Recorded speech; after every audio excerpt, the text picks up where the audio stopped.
આપણી પાસે sandal boot ચપ્પલ બધું જ છે ને દીકરા, ખાલી એકવાર ચેક કરજે, 7 મહિનાના ઘસાઈ ગયેલા ચપલા પહેરે એ મમ્મી છે, અને ઘસાઈ ગયેલો શર્ટ જેને કોલર થી પહેરો છે ને એ બાપ છે.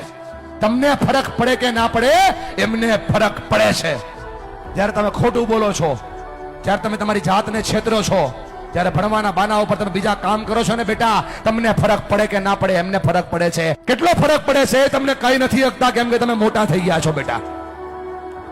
પણ તમે જ્યારે કઈ ડિમાન્ડ કરો છો ને, પપ્પા જોઈએ છીએ, તેની પાસે હોય નહીં તો એ દાંત કાઢીને જવાબ દે છે. તમે તો ખાલી માગી લ્યો છો કે ભાઈ પપ્પા જોઈએ છીએ, ત્યારે ખંભા ઉપર હાથ મૂકીને પૂછજો તો ખરા કે પપ્પા હું તો ખાલી માગી લઉં છું, તમે લાવો છો ક્યાંથી? એને બહુ ફરક પડે છે ભાઈ.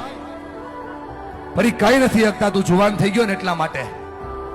અને જો મારા પર ભરોસો ન હોય, ખાલી આંખોમાં ચેક કરીને કેટલો ફરક પડે છે. આ બાપની આંખમાં જે આંસુ પડે છે ને, એને એટલો ફરક પડે છે. એટલા માટે ભણો કે તમે તમારા માતા પિતાના સપનાને પૂરા કરી શકો.